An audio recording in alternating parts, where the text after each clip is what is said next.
Sud FM, Fun Radio.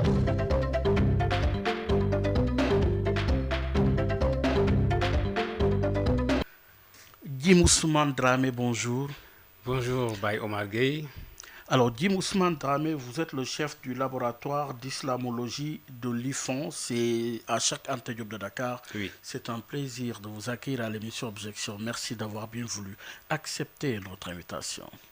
Mais Baye Omar, c'est moi qui vous remercie par rapport à l'invitation. Mais permettez-moi de saluer vraiment l'énorme travail que vous faites Merci. en termes de sensibilisation, en termes de conscientisation des masses. Et ça, c'est important. C'est un travail à saluer et à encourager. Merci. Je dois également saluer les auditeurs et les auditrices de votre radio Sud FM. Donc, je dis à tout le monde, bonne fête de Korité. Oh oui, bonne fête de Korité également à vous, à nos auditeurs, à nos partenaires. Et ce sujet préoccupe. Il s'agit justement de ce conflit entre Israéliens et Palestiniens. Oui, de nouveaux bombardements sont enregistrés, des centaines de morts. Un émissaire américain dépêché objectif parvenir à un calme durable. Toujours est-il que, dit Ousmane Dramé, les territoires sont séparés par Israël, mais aussi par un mur de haine. Une génération grandit amputée d'une partie de sa nation. Et oui, à l'éloignement physique s'ajoute la déchirure idéologique. Le Hamas et le Fatah en Cisjordanie se mènent une guerre sans merci. Atteinte à la liberté d'expression, torture, sanctions financières, tous les coups sont permis. Il se superpose même à la guerre entre Israéliens et Palestiniens la menace de compromettre définitivement le rêve d'un État indépendant. Alors, Jim Ousmane Dramé, vous êtes le chef du laboratoire d'islamologie de l'IFON, l'Institut fondamental d'Afrique noire. C'est à Cheikh Anta Diop de Dakar. Commençons par ce rêve. Ce rêve de voir naître un État indépendant. Alors, dites-nous, Jim Ousmane Dramé, ce rêve est-il aujourd'hui brisé au regard de ces nouveaux bombardements dans la région? De toutes les façons, Baye Omar, ce rêve est difficilement réalisable. Pourquoi? Compte tenu des conditions actuelles. Mais avant de répondre à cette question spécifique, il faudrait peut-être faire un rappel historique C'est important. pour comprendre cette question. Oui. Comment elle est née? Oui. Vous savez, selon des recherches, le peuple palestinien, les Palestiniens se sont installés dans cette partie du monde arabe depuis plus de 6000 ans. C'est beaucoup. Donc, bien avant la conquête islamique, qui date du 7e siècle, parce que l'Égypte est tombée et vers 639, bien avant la conquête islamique, les Palestiniens vivaient dans ces contrées. Mais il a fallu attendre vers 1797. C'était avec le premier congrès sioniste tenu à Bâle, en Suisse. L'idée était, entre autres, de créer un État hébreu quelque part dans le monde. Et après ce congrès, d'ailleurs, certains disent que Napoléon Bonaparte, à l'époque, qui est décédé en 1821, il y a 2 siècles, Napoléon Bonaparte était favorable à la naissance, à la création d'un État juif hébreu. C'est pourquoi, Baye Omar, on peut comprendre actuellement la position historique de la France par rapport à la question. Si on sait que depuis 1797, Napoléon Bonaparte était favorable à la création d'un État palestinien. Alors, mais un siècle après, le 14 mai 1948, qui correspond à la création, à la déclaration de la création officielle de l'État d'Israël dans cette partie du monde arabe. Et depuis lors, les problèmes existent. D'abord, pour vous, les Palestiniens étaient les premiers à s'installer dans cette région. Selon les recherches, même les fouilles archéologiques le confirment.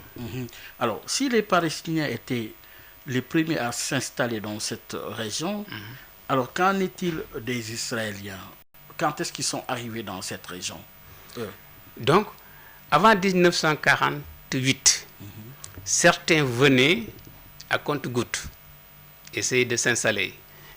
Certains venaient acheter quelques terres pour habiter, pour récolter, pour cultiver. Mais les Arabes ne sentaient absolument pas le danger et l'idée de vouloir créer un État dans cette partie du Moyen-Orient. Parce qu'à l'époque, les pays arabes étaient sous domination coloniale, essentiellement britannique. Vous savez très bien que Napoléon a essayé de conquérir l'Égypte en 1789. Il est resté là-bas pendant 3 années.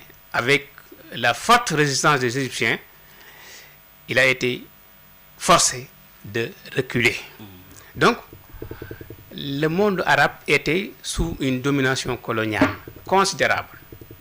Donc, partagé entre la France, l'Angleterre et d'autres pays. Pour ne pas citer l'Italie et l'Espagne.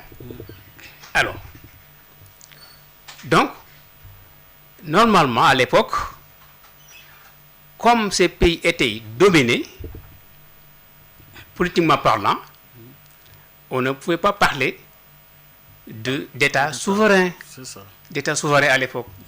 Voilà. Alors, oui, on ne pouvait pas parler d'État souverain à l'époque. Oui. Les problèmes ont-ils démarré à partir de quand alors? Selon les recherches, les résultats des recherches, le problème est arrivé essentiellement avec la déclaration de la création de l'État Israël en mai 1948. Alors, quand Israël a déclaré la naissance d'un État juif, tous les Arabes étaient contre. Il y avait une résistance forte. Les Arabes ne voulaient pas entendre d'un pays juif dans cette partie du monde arabe.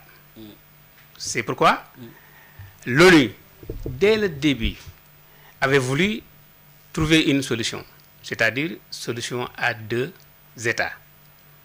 Un État juif, un État arabe, palestinien, et une zone internationale qui est Jérusalem. Vous savez, vous comprenez bien le Bayt al-Maqdis qui est là-bas, qui est un bien commun pour toutes les 3 religions monothéistes. Donc, il fallait réserver Al-Quds comme un bien commun et une zone internationale. Mais les Arabes, c'était la résolution 242. Les Arabes avaient dit non, avaient rejeté catégoriquement l'idée de partage en 2 pays, en 2 États. Moi, j'ai une fois personnellement posé la question à l'ambassadeur de Palestine qui était là à l'époque, qui a vécu longtemps à Dakar, Saïd Al-Ambassi. D'ailleurs, quand il est décédé, sur sa demande, il est entré ici aux unités de Yoff. Alors, je lui avais demandé une fois pourquoi les Arabes avaient rejeté l'idée de partage en 2 pays.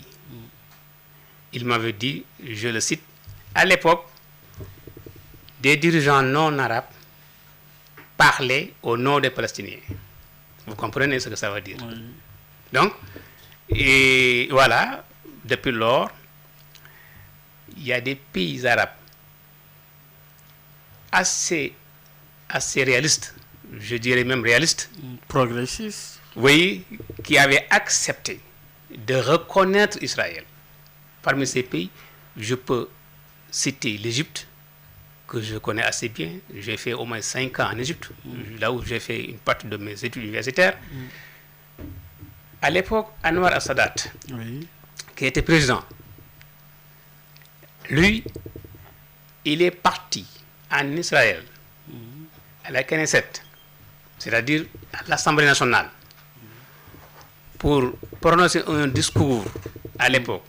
Et tous les Arabes étaient contre cet acte. Et l'Égypte était sanctionnée sévèrement. L'Égypte était exclue de la Ligue arabe. Le siège de la Ligue arabe qui était au Caire était transféré en Tunis et pendant 10 ans. Vous voyez.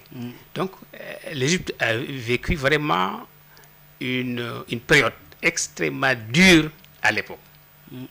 Mais là, maintenant, on peut se demander, est-ce que Sadat n'était pas en avance par rapport aux autres?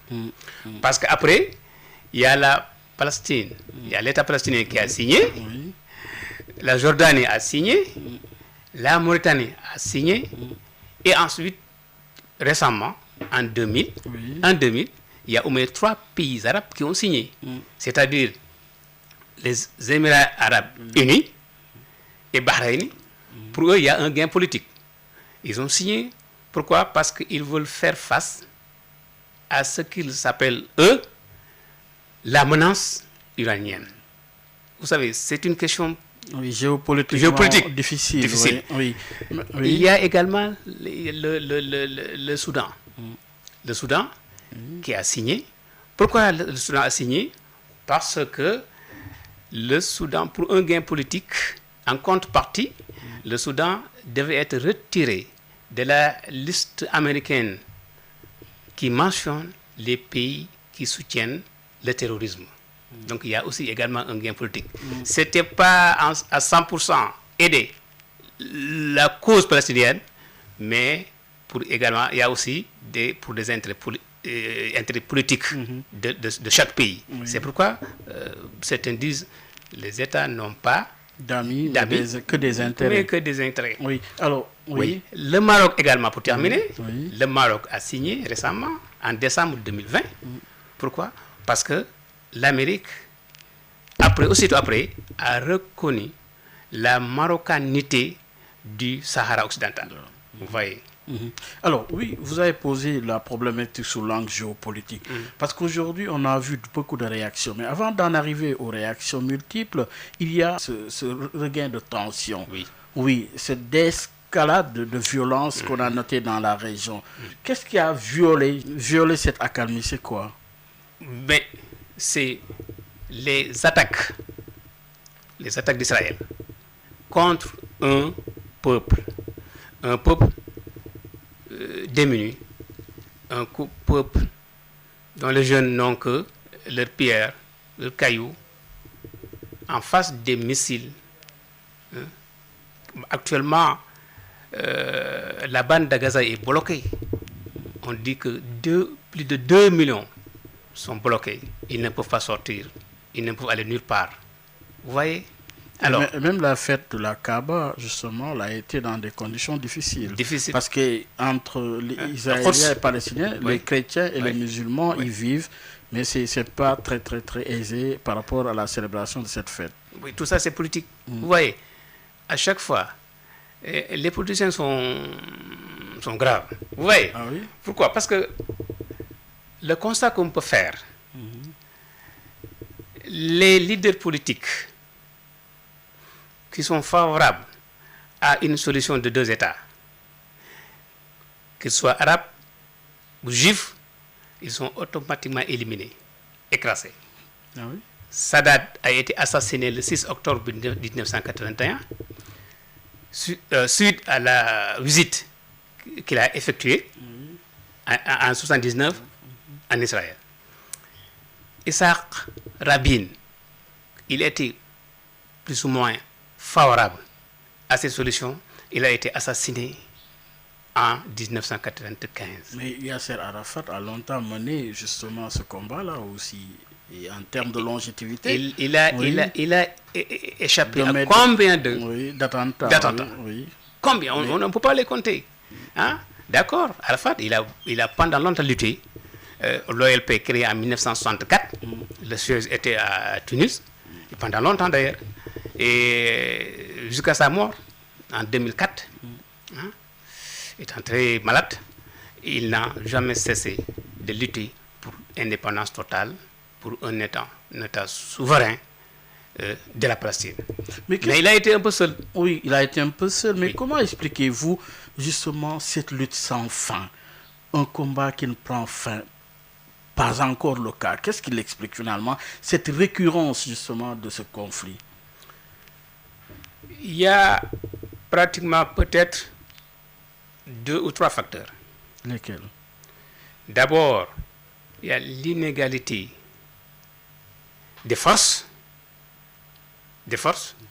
Si les forces étaient égales pratiquement, peut-être ce serait beaucoup plus facile de trouver une solution. Ça, c'est un. Oui. De 2, il y a la faiblesse des leaders du monde arabe. La faiblesse liée à ce que Dr Taha Hussein, un grand écrivain égyptien décédé en 1973, il disait ittafaqa al-arabu ala alla yattafiqu. C'est-à-dire, les Arabes sont d'accord de ne pas être d'accord. Et ça date de longtemps. Donc, Mais ça les affaiblit finalement. de manière notoire, Et dans ce conflit aussi, c'est le cas. il y a des pays arabes actuellement qui, pour des raisons politiques, qui n'osent même pas Ah oui? condamner, c'est-à-dire sortir le verbe condamner. Qu'est-ce qu'ils font? Ils appellent Au calme. au calme, À cesser le feu. cesser le feu, mais pour dire, on condamne officiellement ce que fait Israël. Il est rare de voir des dirigeants arabes le faire. Alors, il y a ce qu'on peut citer comme exemple, c'est le cas de la Turquie. Recep Tayyip Erdogan, A été très clair. il a toujours été très clair. Il prend des positions vraiment fermes par rapport à ces situations-là. Comment expliquez-vous cette position ferme de Mais Erdogan?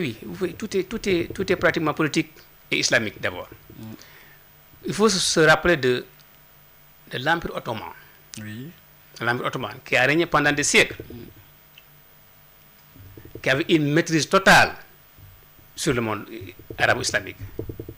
Mais Recep Tayyip Erdogan, l'actuel président turc, il a des ambitions pour essayer de faire renaître tout le poids politique de l'ancien empire ottoman.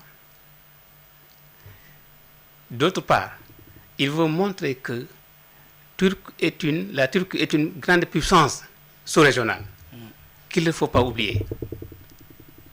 Il faut donc, à chaque fois, compter sur l'apport turc, selon lui, pour arriver à solutionner une telle ou telle question. Vous voyez? Oui. Donc, il y a plusieurs questions vraiment dedans qui font que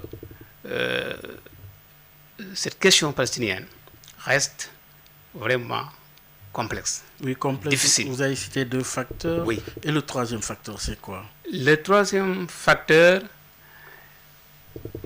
quand un pays arabe signe un accord avec Israël, ça, c'est le côté politique. Mais les peuples, les populations,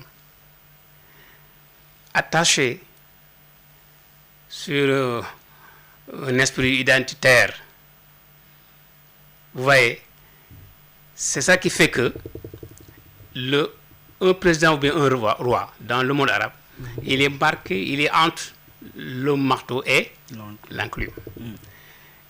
Il est quelquefois obligé à signer des accords de paix avec Israël pour des intérêts et des gains économiques. Et éventuellement même pour garder son pouvoir. Mais d'autre part, le peuple ne peut pas pardonner qu'un dirigeant arabe puisse signer un accord de paix avec Israël, pour les populations arabes. C'est un recul. C'est une marque d'impuissance. Donc, celui qui le fait, il prend un risque, un grand risque, de susciter un mouvement, une révolte populaire. Oui. Mais avec les printemps d'Arabes qu'on a vécu, qui ont occasionné, ces printemps qui ont occasionné le départ de Moubarak, qui a fait 30 ans, le départ de Ben Ali, qui a fait 30 ans, le départ de Bachir, qui a fait 30 ans. Qu'est-ce qui explique? C'est le rapprochement avec Israël? C'est l'une des causes. C'est l'une des causes. Pas totalement, mais c'est l'une des causes qui explique, qui explique donc la révolte des peuples. Des peuples. Pourquoi? Parce que le monde arabe, Baye Omar, est doté de toutes les ressources naturelles, d'énormes ressources naturelles, mais on n'arrive pas à exploiter. Le monde arabe compte, la Ligue arabe compte 22 pays arabes. Il y a plus de 400 millions qui parlent la même langue. Mais c'est une force, Baye Omar. Mais comment le traduire maintenant en force réelle sur le terrain? D'autant plus que, oui, il est apparu qu'Israël reste toujours fort dans ce combat. Qu'est-ce qu'il explique? Parce qu'Israël a un allié fort. C'est qui? Mais évidemment, c'est l'Amérique, les États-Unis d'Amérique et d'autres pays qui ont le droit de veto, comme la France, comme l'Angleterre, les États-Unis.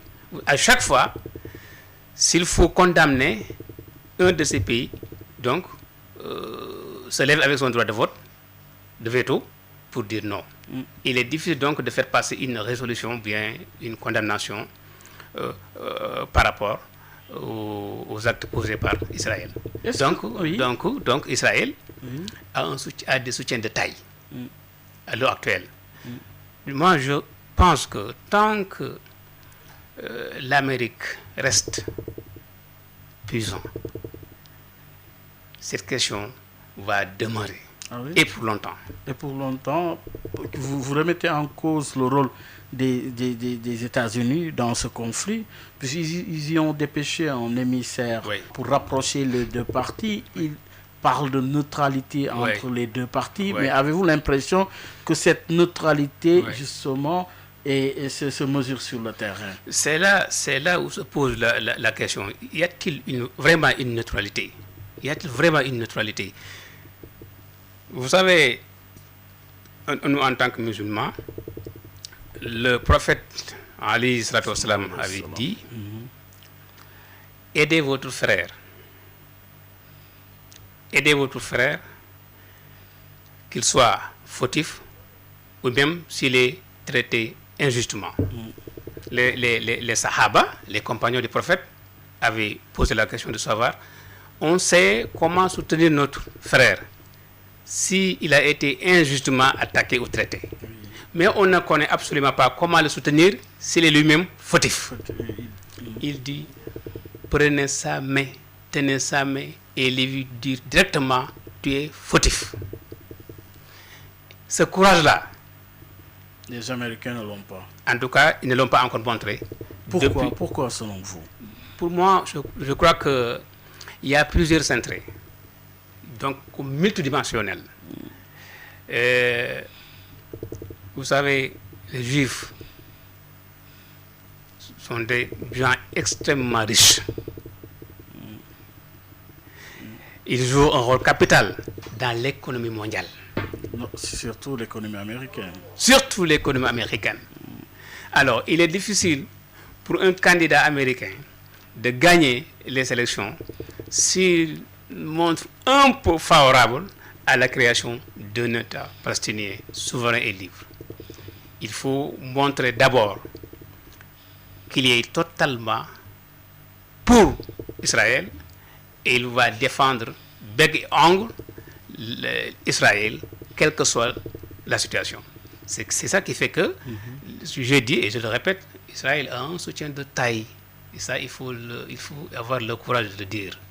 C'est pourquoi je dis également, le programme là pourra rester longtemps. Longtemps sans Oui. solution. Mais Sans derrière solution. ce problème, se cacherait-il un conflit idéologique? Le caractère idéologique apparaît-il dans ce conflit?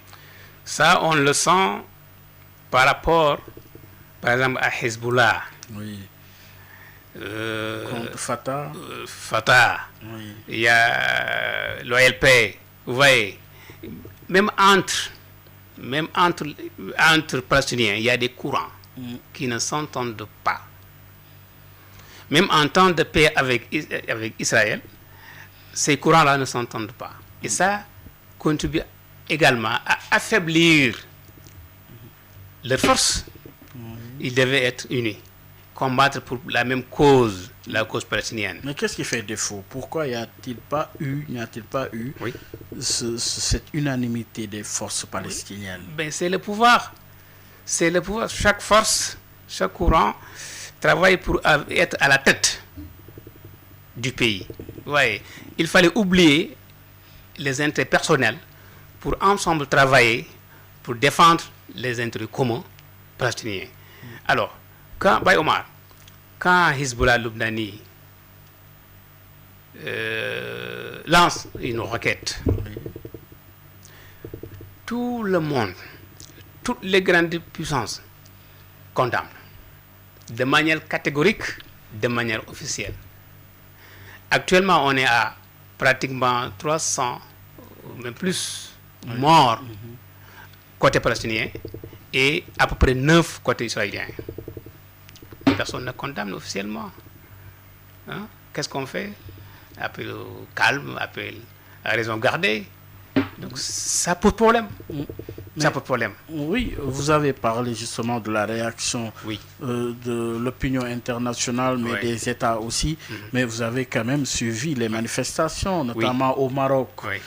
En France également, Ouais. malgré l'interdiction, il y Ouais, a eu ouais. des manifestations un peu partout dans le monde arabe. Alors, les peuples musulmans sont-ils du moins en avance sur les États musulmans? Comment appréciez-vous aujourd'hui cette situation? La volonté populaire est avec la Palestine, défend la cause palestinienne. Mais quelquefois, les présidents, les chefs d'État, les rois, pour garder des intérêts, quelquefois personnels, quelques intérêts familiaux, quelquefois, ils s'accrochent sur certaines idées et n'osent pas aller à 100% à satisfaire la demande populaire, c'est-à-dire faire face à Israël, condamner officiellement les actes. C'est ça qui fait quelquefois, qui crée quelquefois donc la résistance populaire au niveau national, au niveau des pays. Donc cela montre que quelquefois il y a une différence notoire entre ceux qui gouvernent et ceux qui gouvernent et les populations. Les gouvernants et les gouvernés. Les gouvernés. Mais alors, pouvez-vous revenir, Im Ousmane Dramé, sur le caractère religieux, symbolique de ce combat? Oui. Quel est ce caractère religieux? Quel est ce symbole que défend Palestine aujourd'hui, sur le plan religieux? Oui, le combat est à la fois politique, c'est-à-dire quand on parle de création d'un État, là il y a politique. Mais il y a aussi le combat est également religieux. Quand on parle d'Al-Quds, Al-Masjid al-Aqsa, qui est la troisième mosquée des musulmans après la Mecque et Médine, donc là il y a un aspect purement religieux.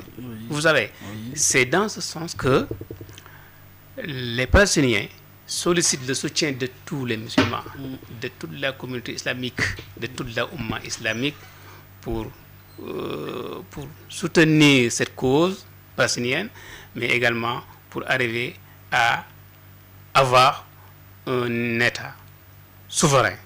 On ne peut pas écarter un aspect religieux de cette question-là, tant qu'Al-Quds est là. Vous voyez, l'Amérique, qu'est-ce qu'il a fait?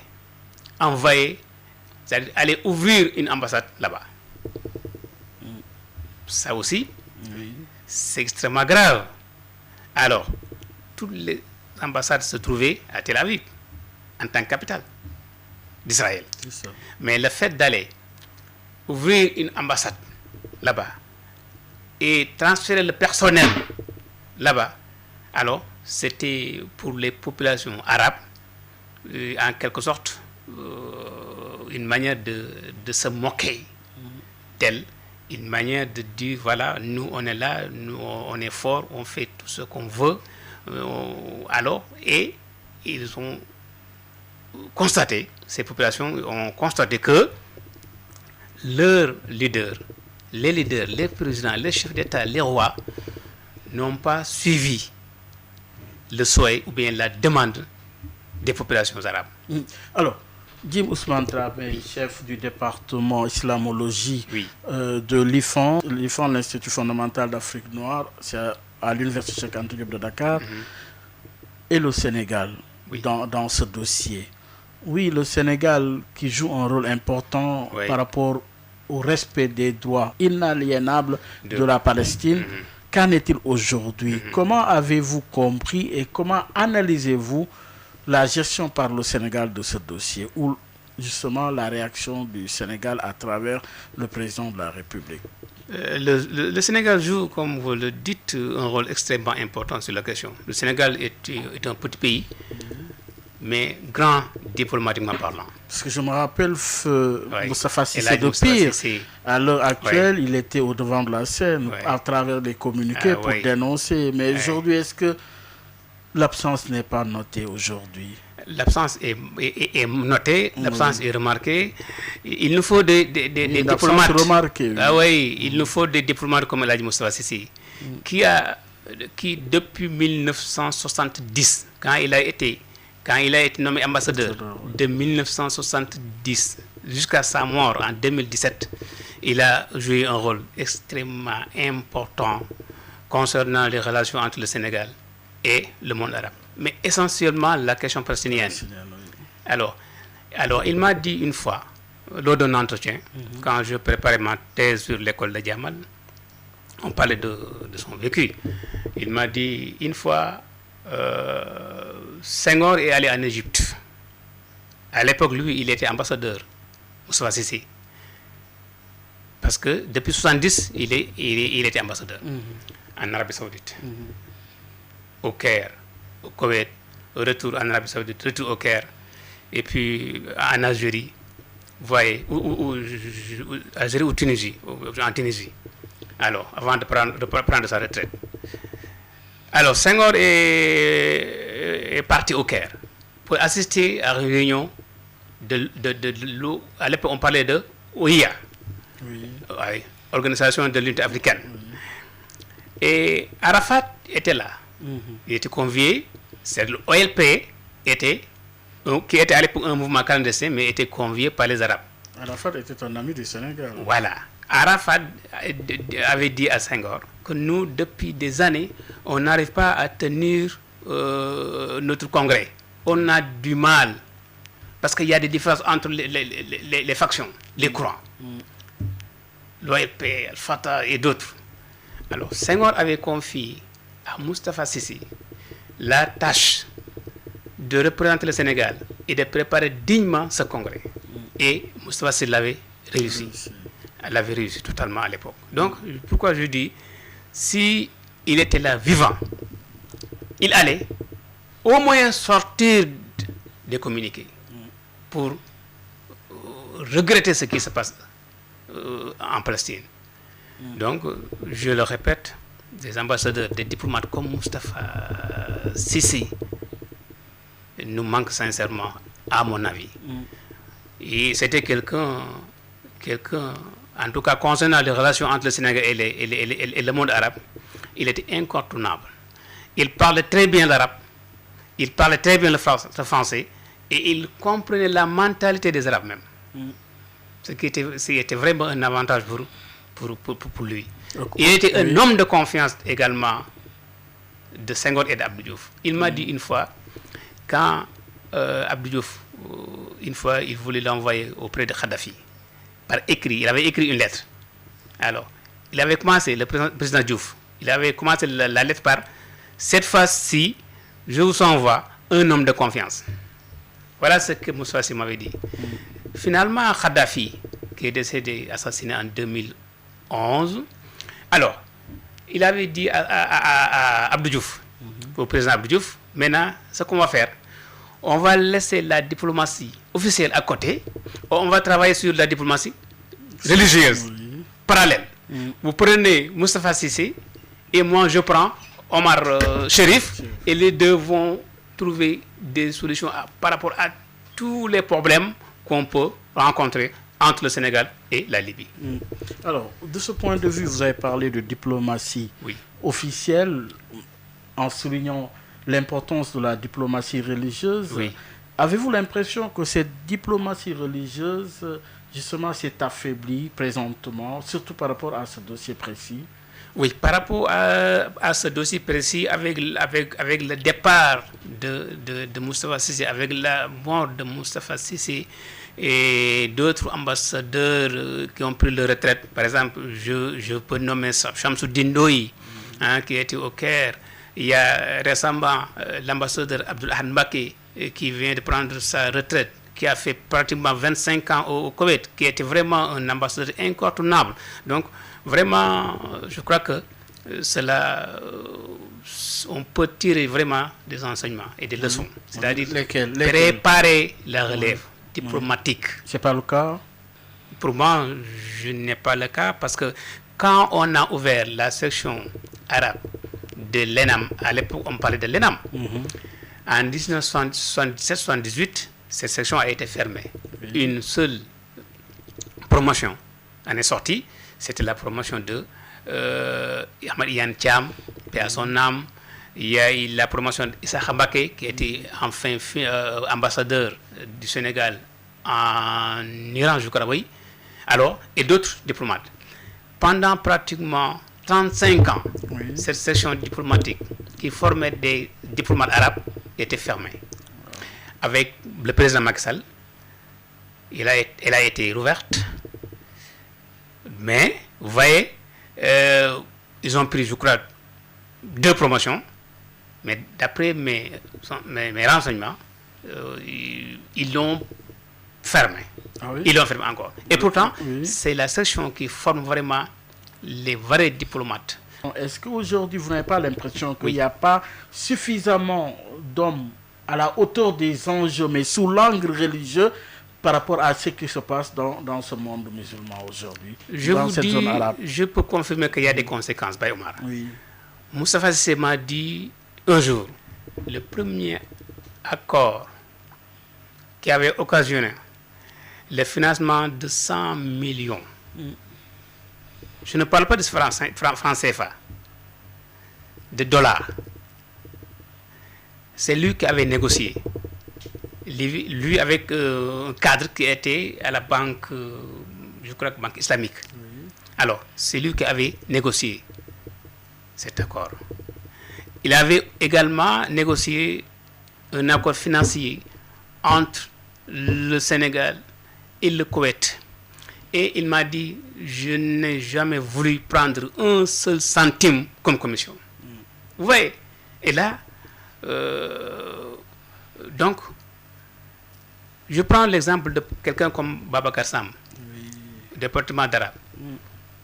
Il a été nommé ambassadeur en Égypte. Mais peut-être pour des raisons peut-être politiques, il a fait là-bas 7 mois. Moi, j'étais par la suite en Égypte pour voyage d'études. Alors, les étudiants trouvés là-bas, c'était vraiment satisfaits de ce diplomate. Il était Babacar Sam, ouvert, il savait dialoguer, il tenait à régler les problèmes des étudiants. Donc, il faut beaucoup régler, beaucoup de problèmes entre le Sénégal et l'Égypte. Il faut même mieux faire venir des partenaires sur le plan économique, sur beaucoup de plans. Donc, des gens comme Babacar Sam, ils sont là. Oui. Donc le Ils Sénégal, maîtrisent pour vous, ne tire l'arabe pas- et le Oui. français. Pour vous, le Sénégal ne tire pas assez de cette opportunité que donnerait par exemple cette diplomatie du monde arabe. Le Sénégal n'en tire pas profit réellement. Je peux répondre affirmativement. Je peux répondre affirmativement dans la mesure où, Baye Omar, je crois que dans les pays arabes, on devrait envoyer des gens qui comprennent au moins l'arabe, qui comprennent la culture arabe, qui comprennent la mentalité des Arabes. Et les enjeux aussi. Et voilà, les enjeux géopolitiques, Géopolitiques, oui. géostratégiques. Oui. Voilà. Donc c'est tout un ensemble. Et pourtant, des compétences sont là. J'ai cité Babacar Sam. Il y a d'autres, je peux citer d'autres personnes qui peuvent vraiment faire ce travail-là et le faire bien. Donc, le Sénégal peut tirer profit vraiment de ses compétences à l'égard des pays arabes. Et dans ce conflit israélo-palestinien, Oui. Oui, le rôle du Sénégal. Le Sénégal peut mieux faire ou bien satisfaisant ou insuffisant. Quelle appréciation Non, par je crois que rapport c'est au en tant Sénégal, si vous voulez. qu'enseignant, je prends ma casquette d'enseignant pour dire satisfaisant. Pourquoi? Parce qu'on a entendu le président dire, il a fait une sortie quand même. Hein? Il a appelé au calme. Il a rappelé également le rôle du Sénégal depuis 40 ans. Hein? Le Sénégal reste et restera donc dans cette logique. Travailler pour arriver à trouver une solution, c'est-à-dire un État arabe souverain. Alors, mais je crois que peut-être il y a des raisons politiques que je ne maîtrise pas, parce qu'il a dit le Sénégal aussi a des partenaires donc juifs Israël, il l'a dit dans sa sortie, mais je crois qu'on pourrait même condamner officiellement ce qui se passe actuellement en Israël. Ouais, je crois que ça, on pouvait le faire, à mon avis. C'est ce caractère a manqué dans cette sortie du chef de l'État. D'après C'est la condamnation ferme et officielle du Sénégal par rapport à ce conflit. D'après mon constat, oui. Oui. Alors, pour rappeler à nos auditeurs que vous suivez Objection qui reçoit ce dimanche Guy Ousmane Dramé, il est le chef du laboratoire Islamologie de l'IFON, c'est à l'université Cheikh Anta Diop de Dakar. Alors, Guy Ousmane Dramé, aujourd'hui, il y a, comme qui dirait, un lien entre l'islam et le terrorisme. Oui. Y a-t-il véritablement un lien, selon vous, en tant que chercheur, en tant qu'islamologue? Ben, Omar, je crois que cette question mérite un mouton. Je devais chercher un mouton pour vous satisfaire Ah oui? par rapport à la question là. C'est sur des Oui, films ah, qui oui, oui. méritent cela. Oui, du tout. oui. Quelquefois, on parle du terrorisme, fondamentalisme, fanatisme. Il y a l'extrémisme violent. Et à chaque fois, c'est lié à l'islam. Terrorisme islamique ou bien islamiste, fondamentalisme islamiste ou islamique. Alors, moi, je dis quelquefois, pour taquiner, quelques-uns de vos confrères, je leur dis, ben, écoutez, vous, quelquefois, vous prenez les dépêches sans peut-être étudier ou bien mais lire tel. Parce que quand on dit, par exemple, le fondamentalisme islamique ou bien islamiste, là, pour quelqu'un qui connaît l'islam, il dit, il rétorque, mais ça c'est faux. Il n'y a pas de fondamentalisme islamique. Il n'y a pas de terrorisme islamique. Il y a seulement le fondamentalisme, il y a terrorisme, il y a extrémisme violent. Oui. Pourquoi, Baye Omar? Quelle est la différence? Baye Omar, l'islam, c'est une religion de paix. D'ailleurs, le mot islam vient de As-Salam, qui est la paix. J'ai essayé de voir dans le Coran combien de fois le terme paix est cité dans ce livre saint. Plus d'une vingtaine de fois. La paix. le terme équité, qui nous manque dans cette question-là, palestinienne. Le terme équité est cité plus de 27 fois dans le Coran. Dans le Coran. Alors, le terme égalité est cité plus de 27 fois dans le Coran. Vous voyez? Alors, le terme travail, hein, parce qu'on avait un ancien président qui avait dit il faut travailler, beaucoup travailler, toujours travailler. Mais je crois que il devait payer un droit d'auteur, parce qu'il n'avait fait que citer le Coran. Le Coran a cité plus de 360 fois le terme travail, l'esprit travail. Donc, les principaux principes démocratiques se trouvent donc dans le Coran, qui sont la paix, le travail, l'égalité, l'éthique, l'équité et la shura, la consultation mutuelle. Il y a d'ailleurs une sourate qui s'appelle Shura,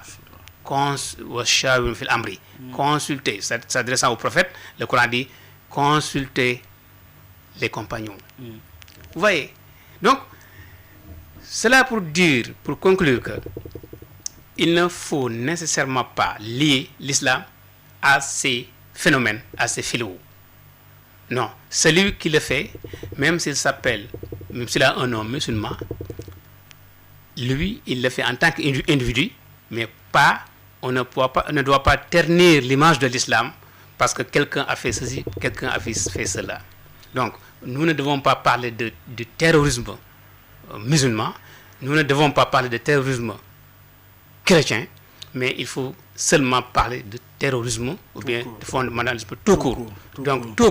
Voilà. Donc, dire que c'est lié à l'islam, c'est méconnaître l'islam, les enseignements de l'islam, ou bien on connaît, mais on veut faire du mal à l'islam et aux musulmans. Alors, un autre concept quand même qui mérite éclaircissement, ce sont les salafistes. Oui. Aujourd'hui, dans notre pays, il est beaucoup plus question de salafistes, en bon ou en mauvais. Et pour vous, quelle est cette représentation symbolique, idéologique du salafisme?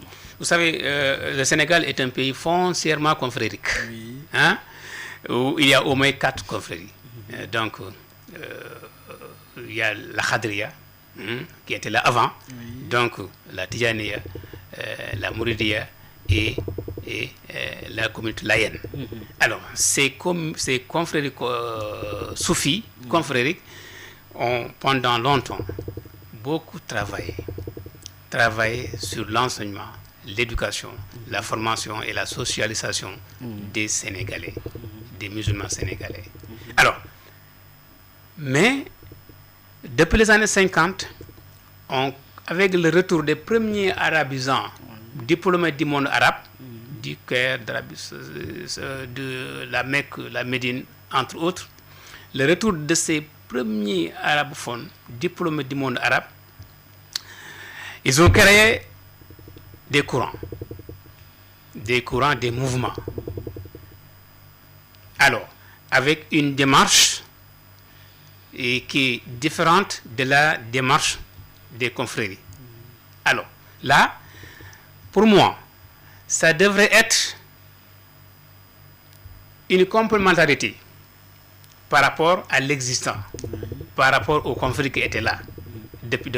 Mais il ne faut pas prendre, à mon avis, ces courants et essayer de créer un choc entre soufis et salafistes.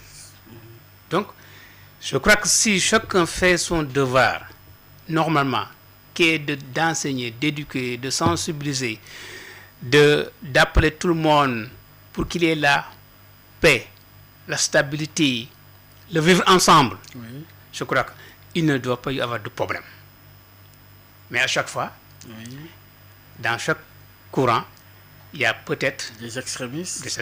Oui. Alors, c'est ça qui crée quelquefois des problèmes. Islamologue, il y a aussi une question qui nécessite analyse. Oui. Si entre les salafistes, les soufis Oui. et la République, comment justement gérer cette situation entre soufis, salafis et la République? Quel lien? Nous devons ensemble Oui. construire une république qui fonctionne selon le vœu, l'intérêt des populations. C'est-à-dire, concrètement, Oui. oui, parce que C'est-à-dire- quand même, nous sommes dans une république Oui. dans laquelle existerait salafis, Oui. soufis. Oui. Comment justement devrait s'incarner cette république Oui. avec ces courants? Il faut garder intacte une république. Et sous cette république-là, tous les autres courants et tous les autres conflits peuvent vivre ensemble, En harmonie. en harmonie, pour soutenir la République, pour que les gens qui nous gouvernent aussi respectent les principes, les croyances de ce pays-là. C'est-à-dire que chacun doit avoir la liberté de vivre sa religion, de pratiquer sa religion comme il peut, comme il le veut. C'est-à-dire qu'il ne doit pas avoir des contraintes. On est donc couvert par une république. La république, c'est moi, c'est vous, c'est l'animateur, c'est nous tous. Hein. Donc, c'est un pouvoir qu'on a délégué à quelqu'un ou bien à une équipe. Parce que nous tous, nous ne pouvons pas être à la fois ministre ou bien président.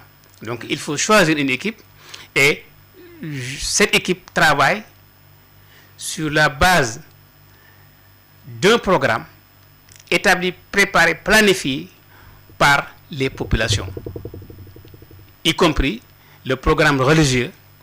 Cela me permet de dire, ici, Oui. quand on a eu l'indépendance en 60, Oui. il y avait l'enseignement islamique, il y avait l'enseignement du français, mais l'enseignement islamique a été ignoré totalement. L'enseignement islamique a été écarté totalement. C'est une injustice pour vous? Mais plus qu'une injustice pour moi. Il fallait donc rétablir maintenant Et de plus en plus, essaiment aussi des écoles d'enseignement religieux. Oui. Oui, de plus en plus. Mais justement, est-ce que ce n'est pas la traduction aussi d'une certaine liberté de ce point de vue? Du respect d'une certaine liberté. C'est vrai, il y a on peut créer des écoles. Mais quand je parle d'ignorance, c'est-à-dire que quand je dis qu'on a ignoré depuis l'indépendance de l'enseignement islamique, je le dis parce que, c'est-à-dire l'État n'avait Vous pas... ferez une formalisation au même titre que l'enseignement. Voilà, l'État devait accompagner, soutenir, financer, aider les Daara depuis l'indépendance. Voilà, c'est ça qui a tardé à être réalisé. Donc, c'est pourquoi j'ai construit une école nationale sénégalaise. C'est-à-dire qui comprend à la fois les deux offres éducatives. Oui.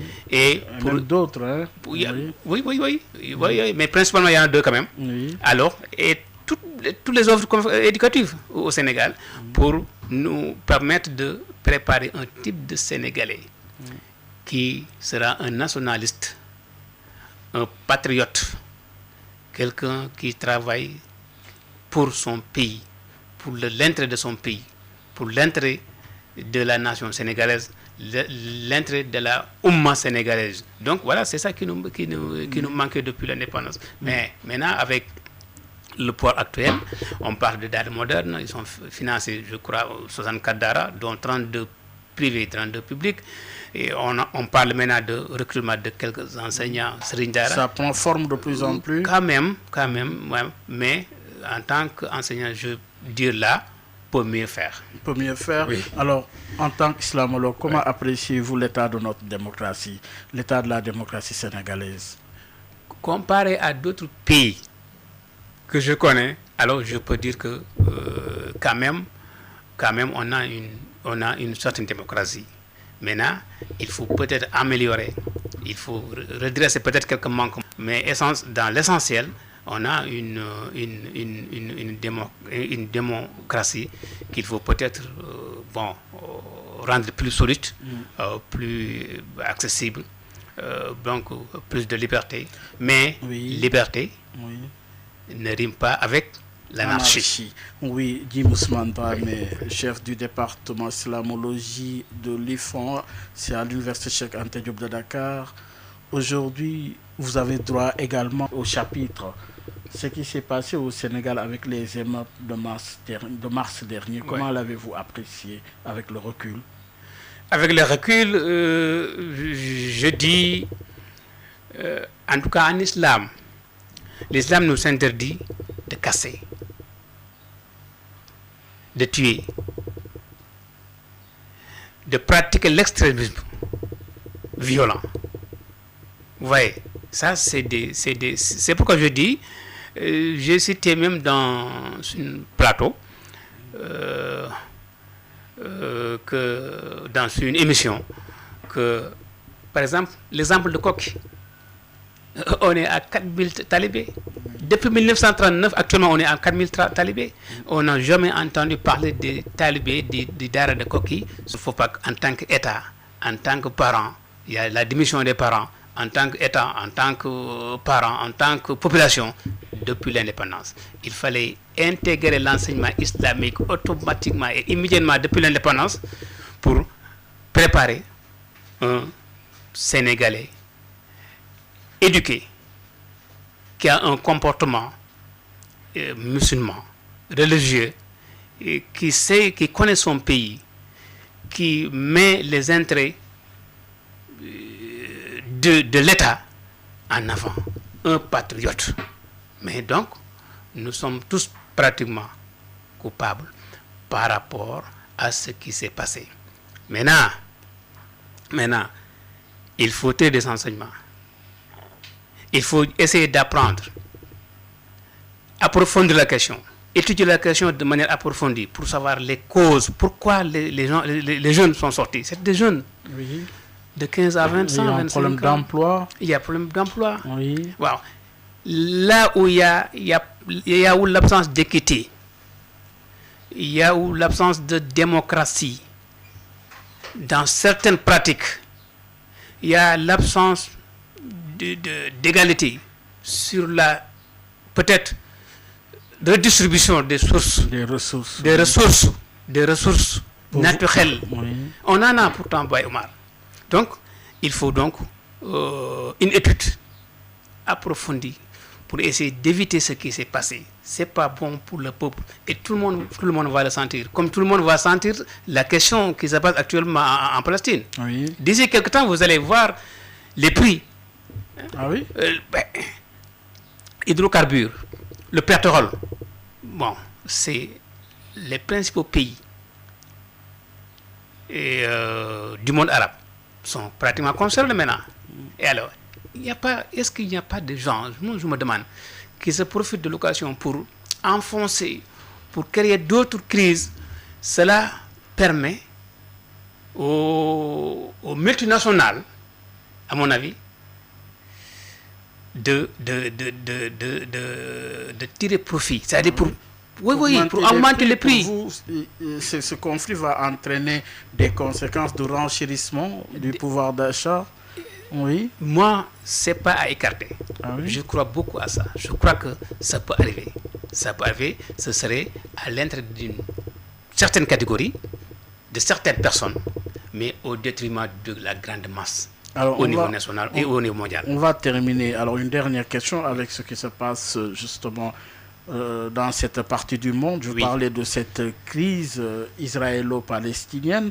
De votre point de vue, si nous devons situer aujourd'hui les responsabilités, comment dans ce cas pareil? Qui est responsable de cette situation? La responsabilité, elle est partagée à mon avis. Ah. Les Arabes avaient rejeté l'idée d'État, de créer deux États à l'époque. Maintenant, on court derrière. On n'arrive pas à l'avoir. Israël est là, qui a une grande responsabilité, qui s'en fout de tout ce qui se fait, les tueries, les bombardements. Hein? Vous voyez. Et derrière Israël, il y a des grandes puissances qui le soutiennent aveuglément, qui soutiennent Israël, qui soutiennent les actes. Et si l'ONU essaye de sortir même une solution pour condamner, ces grandes puissances-là, avec le droit de veto, disent non. Puisque la question juridique, oui. C'est aussi une question éminemment de droit qui se pose aujourd'hui. Oui. Alors, qui aurait raison entre les deux, la Palestine ou l'Israël, au regard du droit international? Omar, je ne suis pas juriste pour peut-être répondre à cette question-là, mais à mon avis, à mon entendement, je crois que, en tout cas, humainement parlant, ce que Israël fait, les frappes, les tueries, est humainement inadmissible, incompréhensible, inacceptable. Maintenant, est-ce que le droit international va poursuivre les auteurs? Après, peut-être, on verra. Mais je crois que l'idéal maintenant, c'est d'accepter la création de deux États pour qu'il y ait une paix durable. Ce sera l'alternative qui nous manque. Oui, ce sera l'alternative qui nous manque depuis 1948, date de la création de l'État juif hébreu dans cette partie du monde arabe. Jim Ousmane Dramé, merci. C'est moi qui vous remercie infiniment, Baye Omar. Une question difficile, une question qui préoccupe le conflit israélo-palestinien qui continue d'enregistrer des morts, plus d'une dizaine de morts enregistrés. À qui imputer cette responsabilité?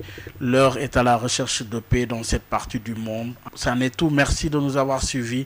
Merci à notre invité. Il s'appelle Jim Ousmane Dramé. Il est le chef du département slamologie à l'IFON, à l'Institut fondamental d'Afrique noire, c'est à l'Université Cheikh Anta Diop. Merci de nous avoir suivis.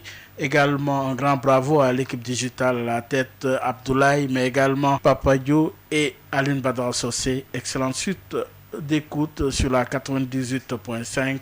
Merci. Rendez-vous dimanche prochain avec un autre invité. Au revoir.